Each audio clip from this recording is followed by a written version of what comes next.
Cast Sports Show podcast where sports and combos collide. I am your host, Fredo. Your co-host, Mo Money. And I'm your other co-host, Jay Will. And I'm the newest one, Mills Lane. That's right, guys. You heard it. That's Mills Lane. How y'all be today, fellas? And young lady, how y'all be today? Good. Good. Great, man. Y'all great? Yeah. Okay. Oh yeah. Okay, Mills, you got through the technical difficulties and stuff like that. So I'm so happy that you're here. Thank you. Let's pray. Let's pray. All right, you look here, man. We'll make it happen. So with that being said, Peeps, let's go ahead and tap in, man. What are your thoughts about the NFL draft that took place Thursday, Friday, and yesterday, man?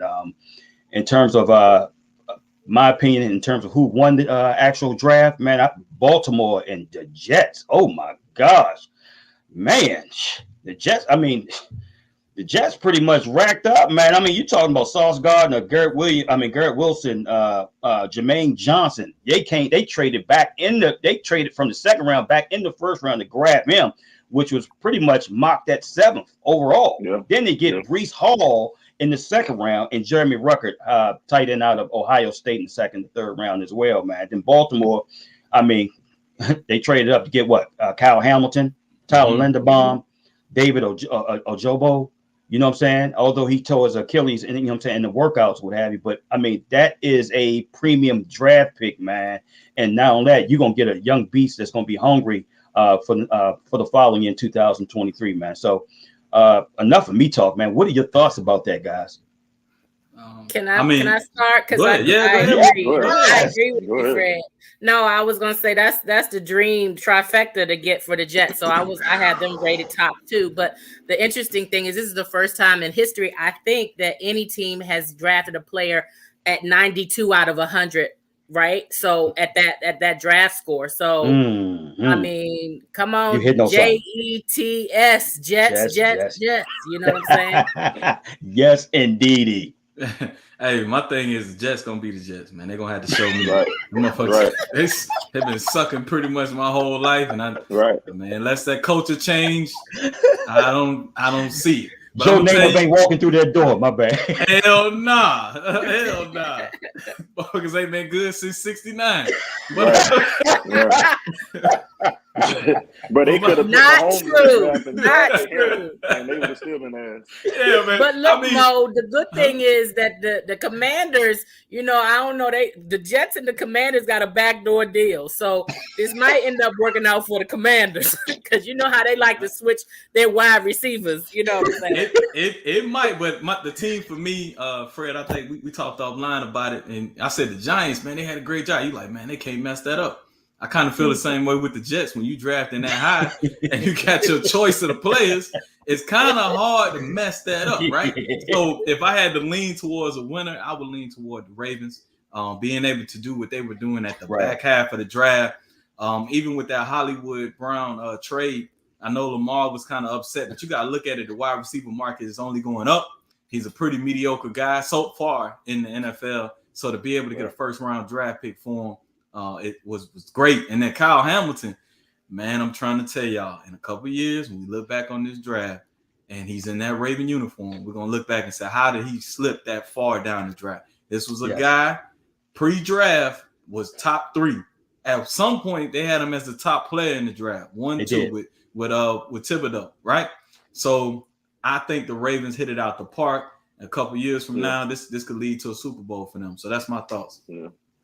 I mean, y'all touched on everything. My winners was Baltimore, of course, and then surprisingly, like nobody said the Bills. Man, I feel like the Bills had a great draft. They addressed every need they needed, and bro, them getting James Cook that late, man, because they needed a running back. So I feel like, man, the Bills with what they already have and what they addressed.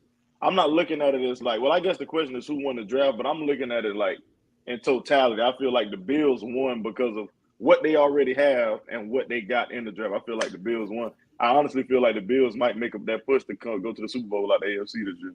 Right. Okay, guys, let me ask you this. Being as though all three of you guys are crazy Cowboy fans, what are your thoughts about what you did in the draft? Go ahead, Mills. Well, I don't think we did too bad. Okay. No. I can't tell y'all offline why I'm laughing, but so Sam, what's Sam's last name? Williams. Yeah. Sam Williams, Michael Parsons. Yeah. Fist in the air. Let's hope that we can get him where he needs to be. That's positive. What's the kid out of Tulsa we got? That might have been our first pick. Tyler Smith. Yeah, that's a good move for us. That's a good look. Yes, so it is. I'm pleased. But again, my Cowboys, we always kind of get these kids late in the draft that we like, okay, and they work for us. Right. Our thing is, our need is Zeke gonna be healthy, and is Dak gonna be healthy, and who's really coaching our team? That's true. That's what's coming up to at the end of the day. Good draft. I mean, I don't know. I don't understand the grades, but the grades are relevant. Yeah, exactly. Hey, but hey, let me get this. Go ahead, get it off your chest. I think we had a trash ass draft, to be real. So the reason why I say that is our first pick was Tyler Smith. Right. If you need a tackle, I said this before the draft. If you're not getting Evan Williams from Alabama, you don't draft a tackle in the first round.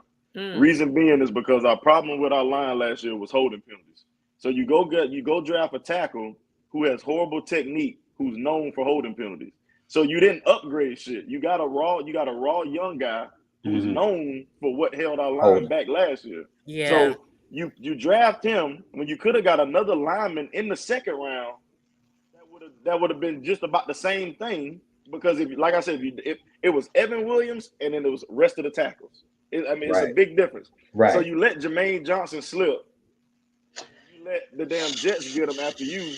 When we need a pass rusher, you just let go of Randy Gregory. So you can pass up on Jermaine Johnson to get Tyler Smith, and now we go get Sam Williams. We go get Sam Williams next round, who I feel like is underrated, but all he does is rush the passer though.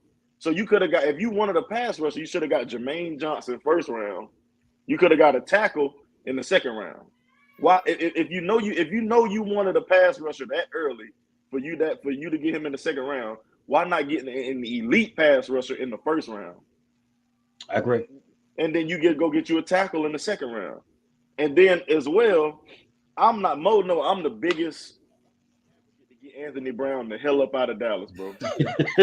I wanted to see us get a cornerback so bad early, bro, just to at least give some competition to get him off the field. Right. Like, I'm not happy with our offseason. I'm not happy with the draft.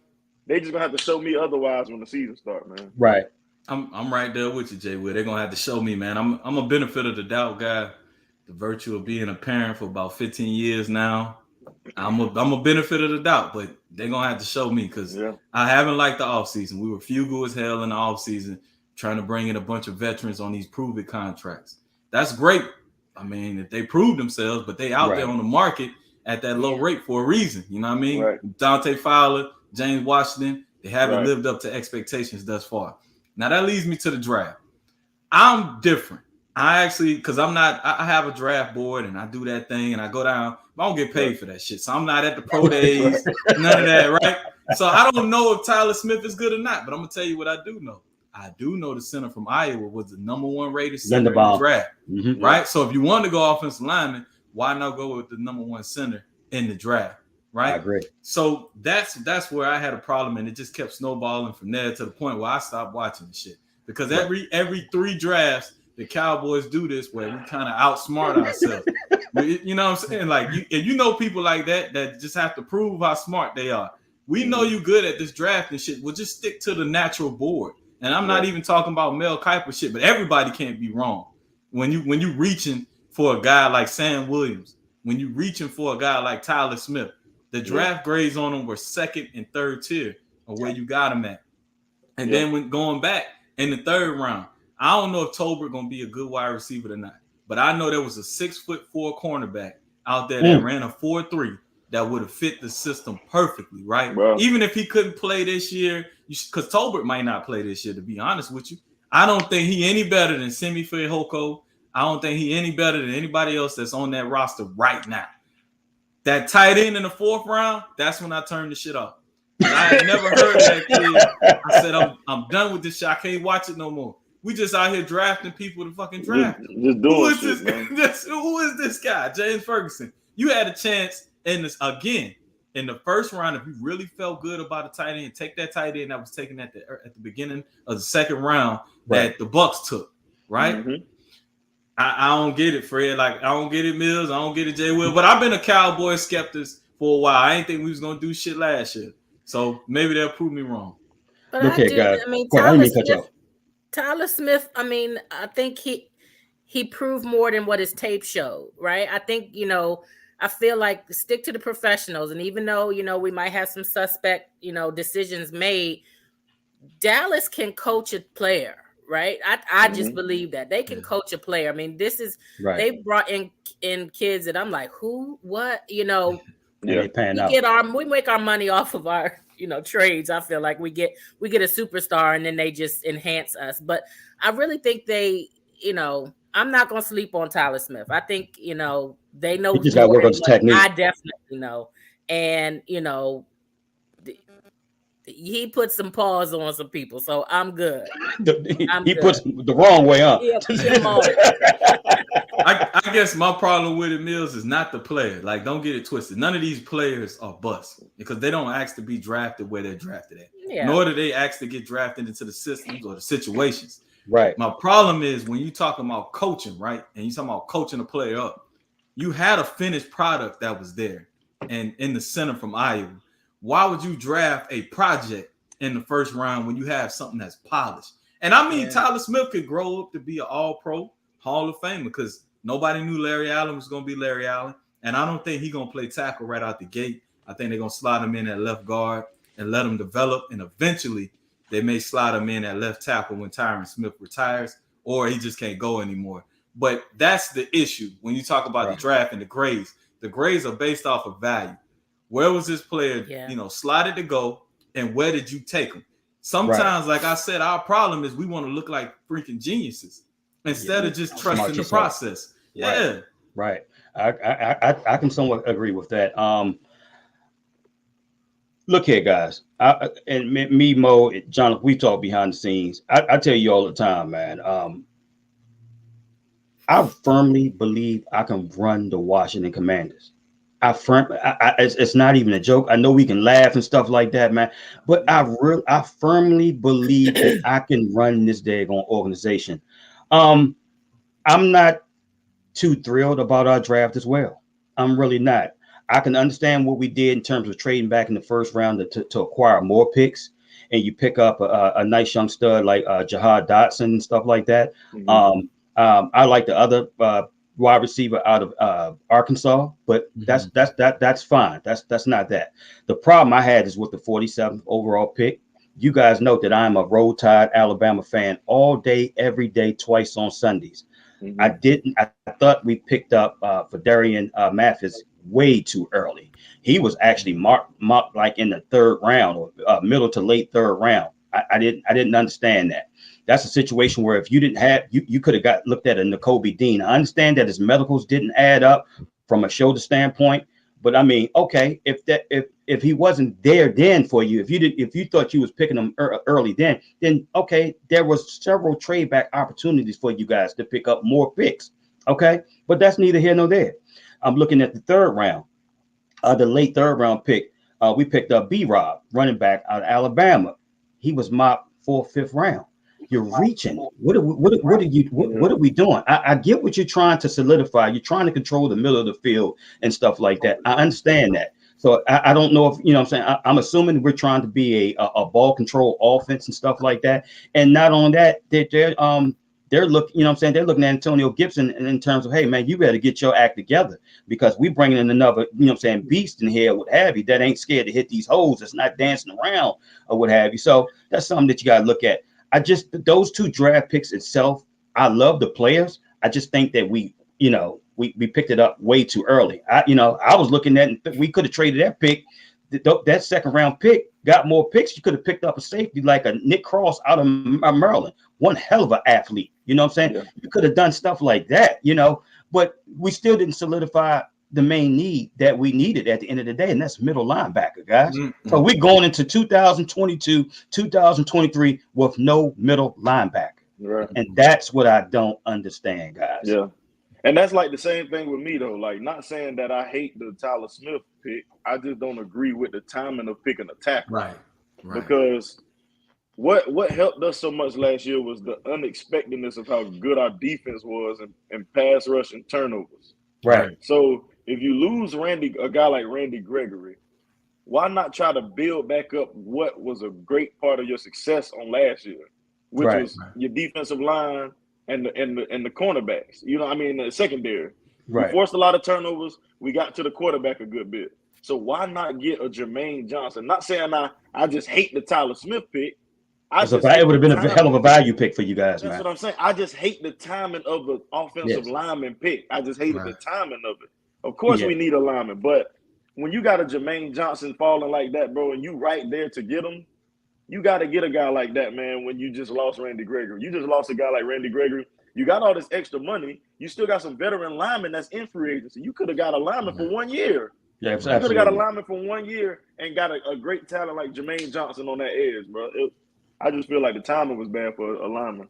Now, to touch on Fred real quick, and I know we got to move on, but I actually, it was 2 draft picks that I like, and we probably opposite. I actually like the Sam Howell pick that y'all picked up. I think if you develop him, I think one day he could be something. I think there's some tangibles there to work with, right? Moxie. Yeah, well, not just he got actual talent. He does. You know what I'm saying? But his decision making sucks. It's horrible. That's what got him in trouble at North Carolina. His decision making, especially this year. Right. He can't. Sometimes he doesn't know how to read, but those are things you can coach up in time, 2-3 years, right? Right. I don't like the Jahan Dotson trade, and I'm gonna tell you why. A lot of people get caught up in these small wide receivers that are 5'11", 183. One thing you can't coach in life is speed and size, right? Right. So in a wide receiver that small, I want you to have a good trait of speed, right? You got to have something. Even Steve Smith, right? They point to Steve Smith. Steve Smith started on special teams for 2-3 years. Antonio Brown, 2 or 3 years. These are guys that are future Hall of Famers or Hall of Famers, right? That took time to develop, because at 5'11", and them NFL cornerbacks is putting paws on you, them linebackers is hitting you, it takes time to develop. When you got a guy like Traylon Burks with that size, not saying he's going to come in and be a Pro Bowler, but he has a lot of intangibles that you don't have to coach up day one. He already got the size. I don't like drafting 5'11" wide receivers in the first round unless they're going to be Deshaun Jackson. Well, you know what, bro? I got you. But I think one of the reasons why they chose him over Traylon Burks is, number one, he can play, you know what I'm saying? He can play the slot, he can play the X, he can play the Z, and he averaged 18.8 in terms of punt returns. So you know what I'm saying? You're looking for something, and not only that, we lost our punt returner via free agency this year to Los Angeles Chargers. So I'm guessing that they looking for someone that can be able to fill that need in every way, shape, or form in terms of, positions offensively and special teams. So I get it, bro. I like Traylon Burks as well. I wanted a bigger receiver, but I mean, it is what it is in terms of that, guys, at the end of the day, man. Hey, so look here. So Mills, I know we was talking about something earlier with having you saying something about the NFL draft fashion. Go ahead, tell us a little about, tell us what your thoughts are about that.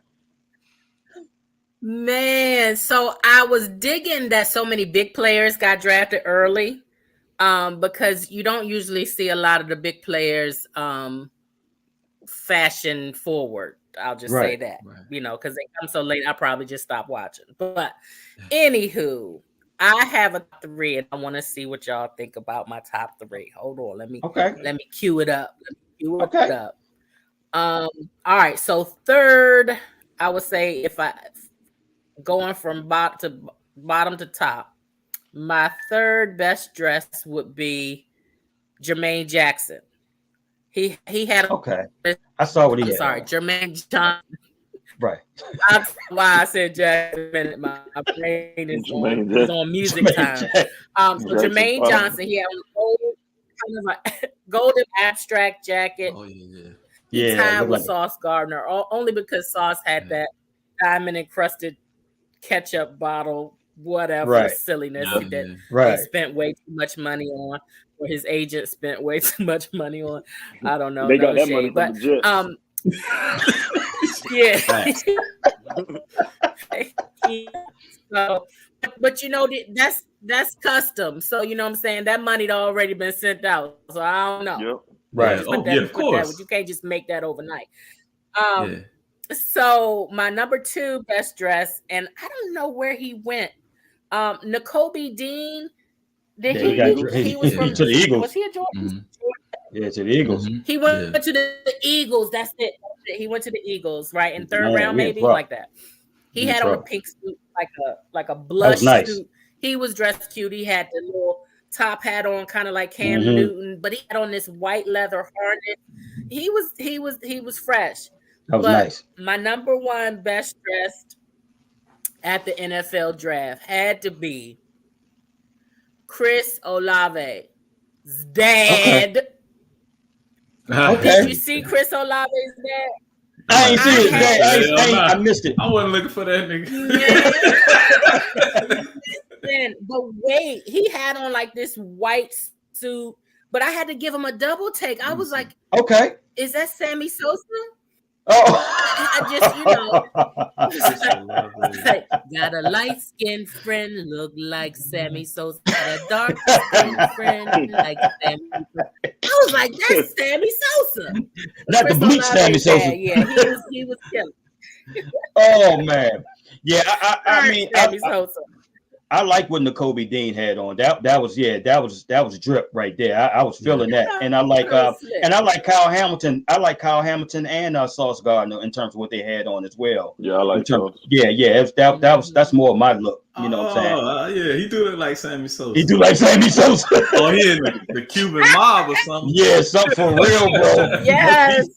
Yeah, it was nice. And you know what? I think we get to a point in life where we all get like, I won't say old, but our logic starts to think. I'm looking at all that money they spending, and I'm like, damn, you could have just got you a suit from JCPenney. And put that $10,000 that you spent on that sauce chain into you a nice little, you know what I'm saying, right there or something like that. You know, but hey, you gotta go through that stage of life. You know what I'm saying? You gotta go through that. Absolutely. I think my top 3 are a little different, man. That's I like that new money. Exactly. I like Sauce. I like what's the guy name? What's his name? Hutchinson, I think they got drafted. Oh yeah. Hayden was looking good now. That all black. That's okay, man. And then, number 2, Jamison Williams, man. I red my color. So Okay. White, that shit was clean, though. Okay. Yeah. All right, that's what's up. I can get with that. Okay, to all our viewers and listeners, don't forget to subscribe to our No Cap Sports Show podcast YouTube channel. Go ahead and tell them what they need to do, Jay Will. And make sure y'all hit that damn button, man. That's right. Hit that daggone button so you guys can get all the notifications and stuff like that in terms of upcoming shows. All right, guys, look here. Let's go ahead and segue into this NBA playoffs, man. I got to know you. I got to know your thoughts briefly in terms of everything that just transpired in terms of who's, in terms of the second round of playoffs. What are your thoughts? Starting with you, Mills. Well, if y'all roll the tape back a few weeks, I believe all of my teams that I chose, even on those, made it to the next round. So I'm good with that. I'm looking forward to, I don't know what time the game come on today with Golden State and Memphis. But I'm sad about Joel Embiid, like that's, I don't know if that's going to stop them from advancing, but that's a huge hurdle that they're going to have to overcome. The Sixers going to have to overcome. And Jimmy Butler is looking for him, right? Jimmy Butler, I like him. I really like Jimmy Butler. Yeah. I like his smirks. I like his swag. Yeah, I really like Jimmy Butler. But I remember if y'all roll the tape back, I said Boston was hungry. So we'll see what happens there. And I even touched on runs. So I don't know who left out, but I think everybody I chose a couple weeks back at least advanced. Now it's 0-0 now. We'll see what happens. That's right. Absolutely. Yeah, I think I've been saying, and I'm gonna keep with this theme, that the NBA is switching. It's just like the market, financial market, anything else in life. Yesterday is not like today, right? So there are no teams that I look at in the playoffs that are just 2 stars and some YMCA players. These are teams, and they're constructed in such a manner that if a star player gets hurt, now Giannis, Jason Tatum aside, that they can still go along if a Chris Middleton, if a Devin Booker go down, because they're surrounded by A++ role players. Right. So that's just, it comes around in waves, and now we back in that wave. So that's what it's going to be going forward for at least the next 2 to 3 years until the NBA recollects itself. So I say that to say this: we're going to have some great basketball, because every team that's in there now is a team, and I can't wait to see who's next up. Is it going to be Ja? Is it Luka? Who's that Jason? Who's that next, that second tier star right now? Who's going to take that next level and propel their team to the conference finals?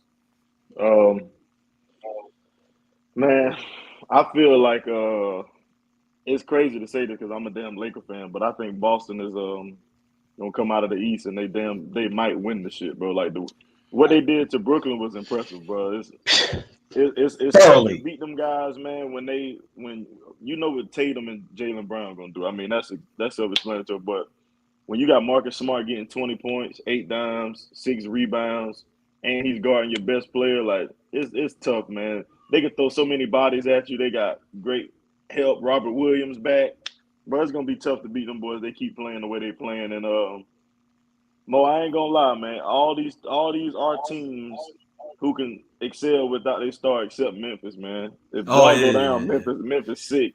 Yeah, Memphis sick. That's like the only team that's in right now that don't have like a bona fide Robin. I mean, I guess you could say Jaren Jackson, but it's not like Devin Booker having Chris Paul and Tatum having Jaylen Brown and Steph still got Clay and Draymond. You know what I'm saying? Like, I feel like if Memphis was to get like that one more guy, I think they'd be real good. But I'm gonna end it on this though. I'm very, very, very happy that Patrick Beverly is out of the damn playoffs. I don't like Patrick Beverly, dog. I don't like him, man. Hey, man. Hey, sometimes in life you just got to be appreciative for what you got. Shut up. You know what I mean? We don't be a prisoner in the moment, because we know Patrick Beverly's, man. We done played ball with Patrick Beverly. It's the guy in the gym. He ain't that good, but he won't shut the hell up. You can't let his count make a damn layup. Like they got like, bro, that crying shit he did when they beat the Clippers in the play-in, bro. Like that shit was ridiculous. Let me ask you guys this, man. Go ahead. I'm sorry. Go ahead, Mills. Go ahead. I'm sorry. It's that one look. You know, I was going to say something. I equate Beverly to, but you got to help me with his name.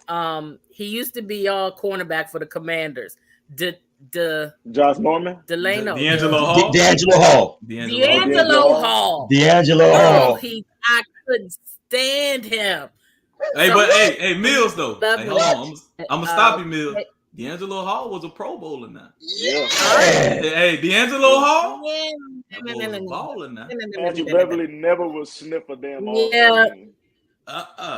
He's probably collected more money than D'Angelo Hall, though. I mean, he signed a couple of nice contracts. I don't know about that one, Fred. Hey, you remember the Raiders paid D'Angelo Hall a lot of money to come out there to get cut. Remember that? And then we signed him to another contract. And then y'all signed him to another deal. He went out to Oakland, played like a season or a couple games, and then they cut him, and then y'all signed him to a fat contract. I think D'Angelo Hall done got paid now. Man, and you remember he got drafted before the rookie scale. That is true. Back in the day. I know Beverly, but I don't count people pockets and stuff like that. But I know, Beverly made some good money, and I know he just signed it. He made some good money for a scrub, bro. I mean, hey. But you know what though, bro? I gotta respect. He's an irritant. He reminded me of a player that used to guard me in practice. He used to get on my goddamn nerves every day in practice. But you know what? I respect his grind in terms of where he came from. The Terrence Prince. Oh my gosh, this guy named Terrence Prince, man. He used to just irritate the living daylights out of me in practice. I mean, yeah. Oh my God! But it was not him. It was just. I felt like it was just in the way, like a little net or what have you. But yeah, man, that's you know what. But hey, I have respect. I have respect for him though. I really did, man. He stuck on me like hot pants on the cheerleader, man. I couldn't shake him. I mean, it's like I would respect Patrick Beverly if he was like the kid from the Pelicans, right? You know, he borderline, you know, but he ain't doing a whole lot of the crazy stuff after the play. Like Patrick Beverly try to hurt people. That's when I lose respect for you.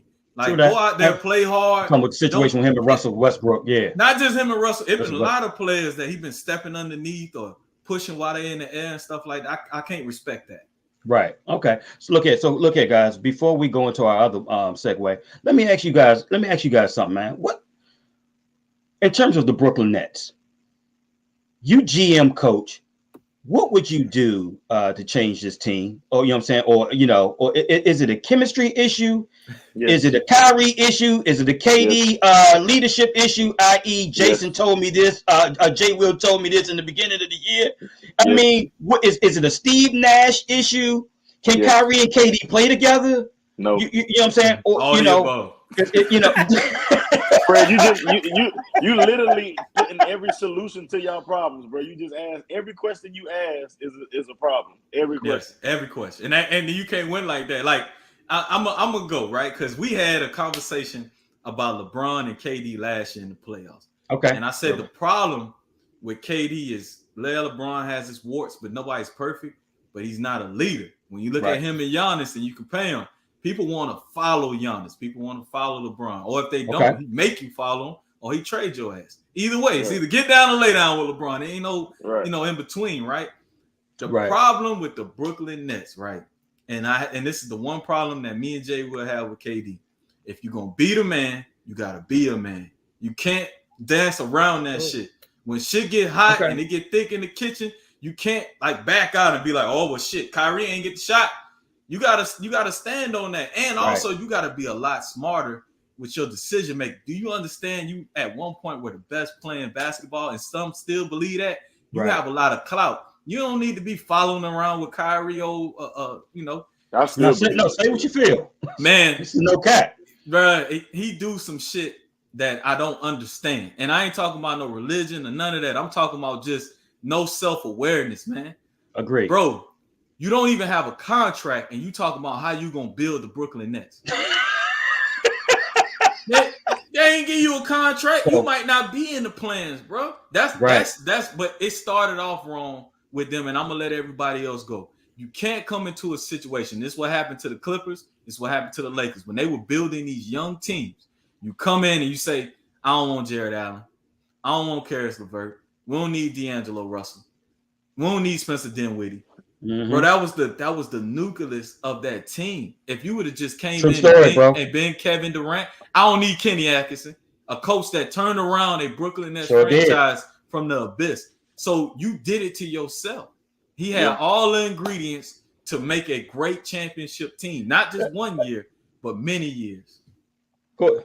Hey, so Fred, I'm not even gonna beat you up for it, bro. I'm just gonna reiterate what I told you months ago, bro. You said it. The him being the leader, bro, it showed in this series. Like, it's no way I never would have imagined KD going out like that, like how he went out, bro. Like, just even from seeing last year against the Bucks when Kyrie went down, like that type of KD was the type of KD I was going to expect against the Boston series. You know what I'm saying? Like, he's doing whatever he had to do to put Brooklyn in a situation to win. I feel like I don't even want to say he got flustered, man. I kind of feel like that motherfucker checked out a little bit. Wow. Mm-hmm. Okay. Because it's Kevin Durant. Like, he's not flustered. Like, bro, this is the best scorer in the game of basketball. You can't tell me that he's not skilled enough or smart enough to find ways to score. Like, I get it. One game, maybe two, okay, they throwing different bodies at you, different looks. Okay, cool. But by that third game on out, I expected KD to figure that shit out. I agree. So bro. I'm not gonna say he got flustered because it's Kevin Durant, bro. I feel like he kind of checked out. I feel like that whole situation in Brooklyn, bro, the motherfucker just kind of checked out. It's just like I don't know, man. And when I was telling you his career could be tarnished, and you was telling me it's no way it's cemented, he's cemented as that guy forever. You know that. Right. But his career, Kevin Durant's specific career, got tarnished in this series. You had Kyrie Irving, you were Kevin Durant, and you can't win one game, bro. One. Right. And not only did you get swept, like that shit was convincingly, like they was kicking Brooklyn ass. Yes. That tarnished his career a little bit, bro. Not saying like it's gonna make him fall in the all-time list, but when people think about KD, like they gonna forever remember him getting swept, bro, in the first round. Like people gonna forever remember that shit. Especially because like people like to compare him to like LeBron and this, like whoever they want to compare KD to, like right. You look at that, people gonna always hold that shit over your head. Well, Bron never got swept in the first round. Okay. Not to mention, Jay. Well, hold on. I got one thing. I am gonna get on Fred ass a little bit, right? No. Go ahead, bro. Go ahead. You go ahead, bro. Nah, Fred. Go ahead. This No Cap Sports Show podcast. We told him, and I said, "Yo, his legacy is not cemented." Right? We said it, and he was like, "No way, KD." It's cemented. His legacy from a scoring standpoint, but this is tied to his legacy as well. Your legacy is not cemented until you stop playing. There's still time to rewrite that narrative. Yeah. All right. And the longer you get away from that championship, the more they're going to remember what happened to you late. Okay. That's just life, right? Nobody wanted Tom Brady to retire after he won the Super Bowl. Right? Exactly, bro. Or I give you another example, right? People get on Charles Barkley a lot. I remember Charles Barkley being an MVP candidate, a guy that was dominant as a 6'4" power forward. But they only remember how he went out on the shield in Houston. That's just sports. We remember what happened to you last. No, I can take that, bro. What you got for us, Mills? I just agree with Jay Will. I think KD is kind of mentally tired. He doesn't have that say it with your chest in him. The relationship, in order to make the Nets, a consistent contender, you need a relationship like a Shaq Kobe, where both of you can battle it out together, air your grievances, but behind the scenes you good, right? Because you're doing it because it's for the betterment of the team. So, they have some good players, that's never the issue. But if that chemistry is not there, or like we said, if he's mentally checked out, it was always, the writing was always on the wall. So if you have that, kind of big brother, little brother relationship, when both of you are superstars, you just kind of need something to get over the hump. Yeah, they don't. Hold on, real quick. Go ahead, bro. Hey, I gotta respond to that, Mill. So when you the man, right? Let me speak to something. This is figuratively, literally. There ain't no fucking time to check out. Your bills got to get paid, right? If you the man, you can't check out. Well, then you're not a man. Then somebody else that's a man gonna come in and run your situation.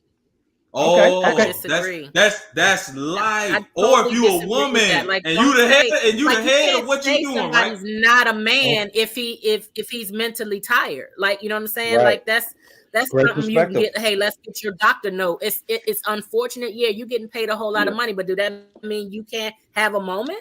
No, that don't mean you can't have a moment. You can't. You know what I'm saying? I don't know. Right there in the playoffs, it's time and place, right? Or even if you having a moment. What's the difference between the players that we consider all-time greats and the ones who are runner-ups? They might have had a moment, but you never knew until they wrote their book or they had different strategies. It's a different league, Mo. With these players, it's a different. Let me tell you something. I agree with what you're saying. So is LeBron not in that league? Giannis not in that league? Absolutely, you can't. You got to deal with the person.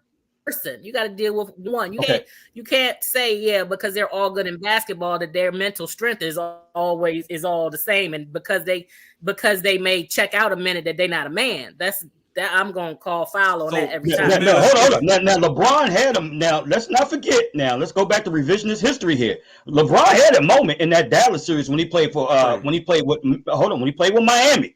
He pretty much he he pretty much checked out in that series because he didn't want to go to the damn free throw line. That man was scared to shoot a damn free throw. And LeBron was 26 years old. That shit happened 11 years ago. He has grown from that. But the point is, he's just saying it's a moment, though, bro. What you're 26 or you're 33? I'm not giving y'all that bullshit because Kevin Durant had that same moment when he melted down before he went to Golden State. You were supposed to learn from that. All right, so now you done came back. You got another moment. You left Golden State because you wanted to be the man. That's the only reason you leave a situation like Golden State. You wanted to be the man. You wanted to have your own team. So when you want to be the man, everybody in that damn organization is depending on you. I'm talking about the general manager, popcorn guy. They don't have time for you to be checking out because we eat off of you, Kevin Durant. You the franchise. Everybody in there eating off Kevin Durant. You think so? Let me ask you a question. That goddamn valet that's sitting at the Brooklyn Nets stadium right now, they ain't getting paid because they ain't advanced. He's on Kevin Durant back. Yes, it does. This is where I believe the mental health side of things. Yes, get your mental right. But there's a time and place, and you can have coaches for that. But that shouldn't still affect everyone else. And I don't want to hear that mental health checking out shit. You're gonna hear it today. Let me say this, guys. And Mo, I want you to look here. I'm not making any excuses for KD at all. I want to get that. Let me get that off my chest right now. You guys know I love me some KD all day, every day, and twice on damn Sundays or what have you. And yeah, he can't do wrong with me. Did he play up to my expectations? No, he didn't at all. He did not. And I let that be known. However, when I look at the whole entire totality of everything from beginning of the season with this COVID situation, with the Kyrie drama, with the injuries and stuff like that, what have you, and then all the minutes that he played, or whatever, you know what I'm saying, this year, it was top two. They were both top two in terms of minutes. Again, no excuses. No excuses. When it came down to buckle down against the Boston Celtics, they had a hell of a game plan from a defensive standpoint, man. You seeing doubles and triple teams and jumping you left and right. You know what I'm saying? Like Jay Will said, I thought game 3 he made I would have thought that he would have made some adjustments. He was very hesitant. I don't know if he was hurt. I don't know. He ain't gonna never let that be known. I don't know what it was. But I will say this. I talked to my OG the other day because I made a post on Facebook about Steve Nash in terms of trash and stuff like that. He said, let me tell you something, young bro. And shout out to my man, Sean Brooks. He said, let me tell you something. He said, let me tell you something, young bro. Look what Steve Nash is working with. I just want you to put yourself from a coaching standpoint. Right. When Steve Nash looked to his bench, who he bringing in? He said, who he bringing in, little bro? Who is he bringing in? Right.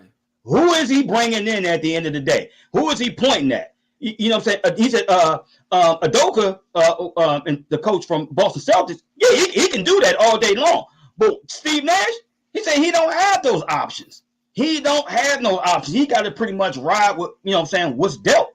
You know what I'm saying? Although I agree with him in terms of that, I still thought that there was a lot of situations where Steve could have made some adjustments, especially in the beginning, especially game 1 and game 2 at Boston, where they pretty much let them games slip away. So when you said, I don't know if it was Mo or John, who said that in terms of Boston pretty much dominated the series or what have you, I'm gonna push back on that because I don't think so. There were opportunities, especially the first 2 games, that Brooklyn just couldn't finish and couldn't take advantage of at the end of the day. Is that not a form of dominance though, bro?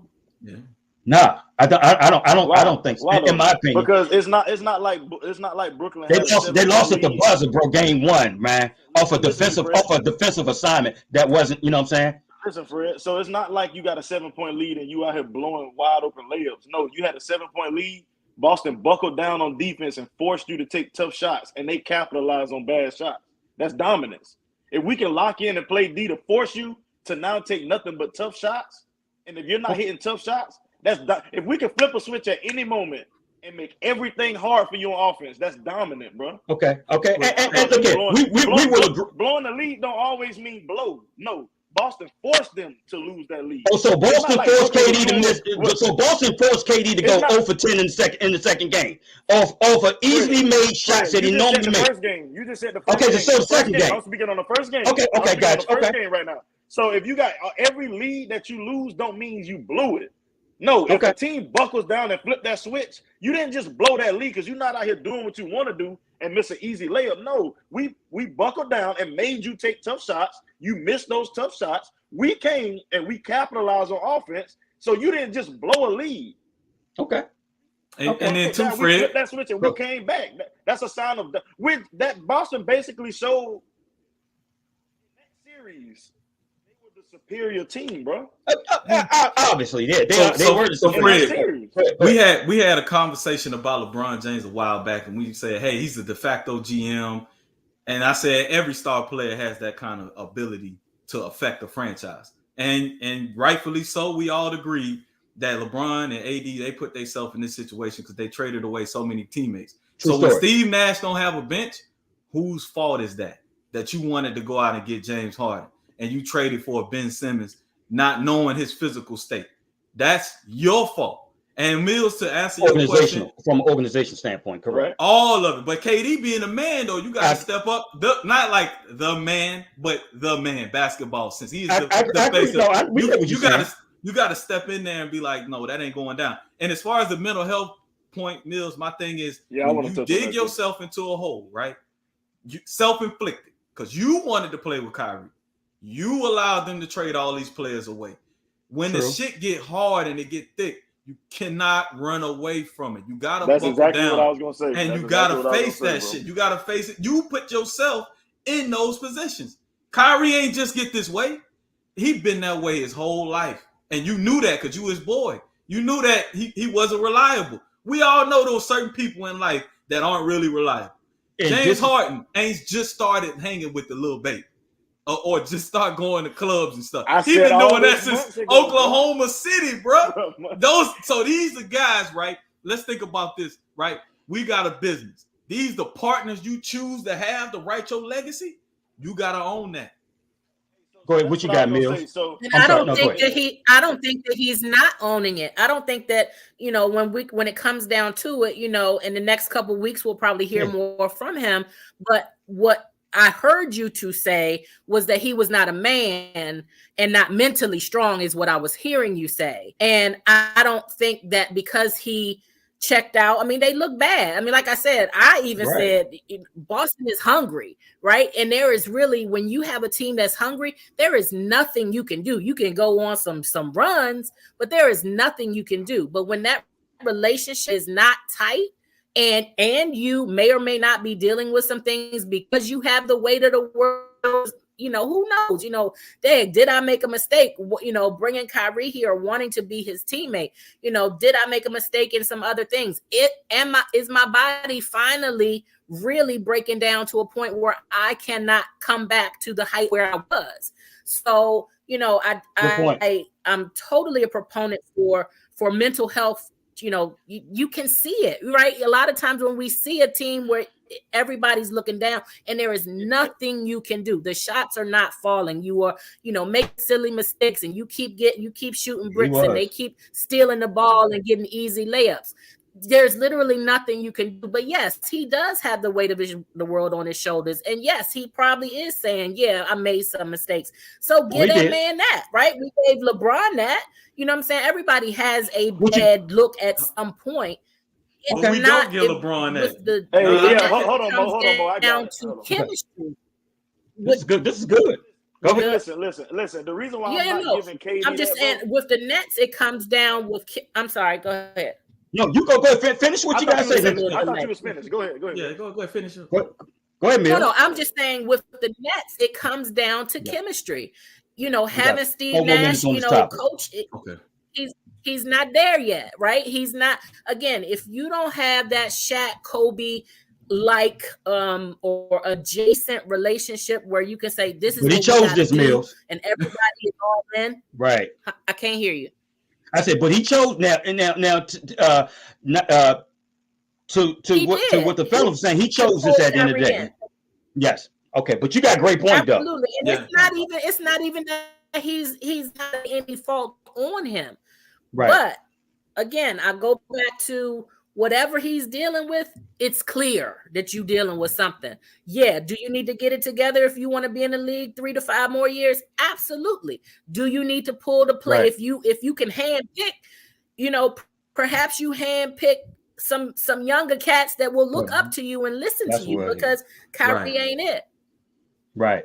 What you got, Will? What you got, Will? My thing is, bro, the reason why I'm not giving it to him is because if this was LeBron that pulled this shit, which something like this happened last year, Fred, and me and you spoke on it, I spoke on it, you agree with it. If this was LeBron that did this shit, bro, this shit would be way more than this Brooklyn. It would he would be getting like that motherfucker would be getting all kind of backlash. But now we want to use mental health for KD. I'm not giving him no mental health pass. He's not even saying mental health. Listen, because when I said checked out, I don't mean mental health, something going on in his life. I'm saying when shit got thick in the game, checked out. And that's been a repetitive thing with KD. He's too good of a damn player for that shit. That's why I'm not giving him no pass for that. I agree with that. When I spoke on LeBron checking out on the Lakers last year and the Suns in the first round, you said shit was soft. KD did the same shit this year. It is, bro. Give him a mental health pass. No. I agree with Mo. That's some soft ass shit, bro. You too good of a player for that. For you to just check out because these motherfuckers playing some good defense. You the best offensive nigga in history of basketball. You mean to tell me you're only going to take 11 shots, bro? We're losing and you take 11 shots. That's unacceptable, bro. I get that, and let me tell you something. Let's not even go back to the 11 shots. Look here. I'd rather you shoot the ball 50 times and go 2 for 48. At least you telling me that you're being ultra aggressive and you're going down on your own sword at the end of the day. But look here, guys, we ain't got. You know what? We're gonna have to chime about this another part day. Yeah, it's definitely gonna be a part 2. Let me get my last segment. We got like 5 more minutes. Let's get into this last segment, and everybody just go ahead and give a quick response, what have you. So I was thinking about this the other day, and I want to know from each and every one of you guys. How long should your kid or kids live with you after they graduate from high school or college? I'll let y'all two go first. Go ahead, Mills. Hey, go ahead, Mills. Tell us, Mills. We got like 5 minutes. Educated in the room. I mean, this is hard because I'm not a parent, but it's okay. My opinion, how long after they graduate high school or college? What was the question? Both high school or college. High school or college, yeah. So how long should they be in the house? Let's say they went to college, right? Right. Let's hope that they get a job, ideally out of college. Right. Let's say maybe a year, and then they may not want to be there, but they will always have the option to come back. Because anything could happen. Just, use the pandemic for an example. A lot of people came home because, stuff got real. So, again, if they go to college, finish college, maybe after a year, they'd be ready, financially stable enough to move out on their own. I mean, this is DMV, so it's not cheap where you paying rents are more than mortgages. So I get it. Yeah. But you got to go at some point. I'm a big advocate for breaking that cycle of because I had to do it, you got to do it type shit. So me with my kids, it's no time limit as long as you're trying to get out on your own. Okay. You know what I'm saying? Okay. You're not gonna just be staying with me not doing shit. You know what I'm saying? Okay. But sometimes people graduate from college and don't get a job in their career field. Right. So I'm not just, you're an adult now, you're a college graduate. It's time for you to get out and get your own shit. Now they struggling. That's not my job as a parent. My job as a parent is to be a parent and be there when my child needs me. So if my child needs to get on their feet, you're more than welcome to come stay at my house until you can get on your feet. I'm not with that.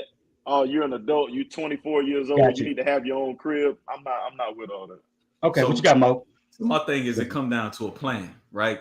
Whatever your plan is, I'm gonna help you achieve that plan, and we're gonna do checks along the way with that plan. If you say your plan is to be a doctor, well, then we know you're gonna be in my house probably about 30 years old. If your plan is to go in the military, then at 18 you can come back and visit, but you got your own shit. You got to go. I'm sorry. Right. It depends on what your plan is at the end of the day, and I'm gonna force you to get on that plan. And when it don't work, we come back to the drawing board. As long as you're willing to listen, that's the key. You're my child. I'm the adult. I done did this for a minute. Listen to me. When it comes to the point where you're not listening anymore, this where the KD and this where I don't understand the KD shit. Because I'm the fucking man here. This is my house. You're not gonna listen to my plan or the plan that we put together. Good analogy. You can go figure that shit out somewhere else. That's just real talk. I mean, but I'm willing to listen to your plan, and I'm gonna help you achieve your goals. But when it comes to a point where I feel like you're not doing it, then figure it out on your own. I'm with Mo on that. I'm with Mo on that 100%. I'm a plan guy. If like I said, if I know that you're here to be a doctor or a lawyer, what have you, then you're right. I know you're gonna be in our house for, like I said, probably about 8 years or to your 30 or what have you. But if it's like I said, but anything outside of that or what have you, 21 for boys, 25 for girls. God dang it. Bottom line, get it together.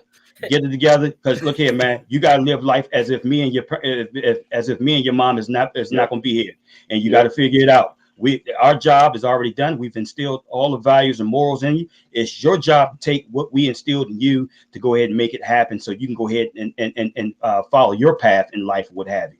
Our job is just to guide you at the end of the day. Any final thoughts before we get up out of here, guys? We got like 1 minute. Yeah, I got one, just an inspirational one I read today.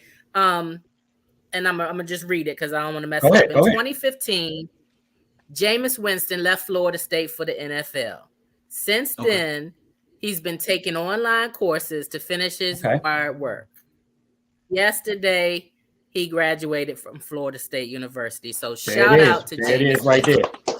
Shout it out. That's huge right there. That is major, man. Went back and got his degree at the end of the day. And he probably promised his parents that he was going to do that at the end of the day. And like I said, man, shout out to Jameis Winston for going back and get your degree.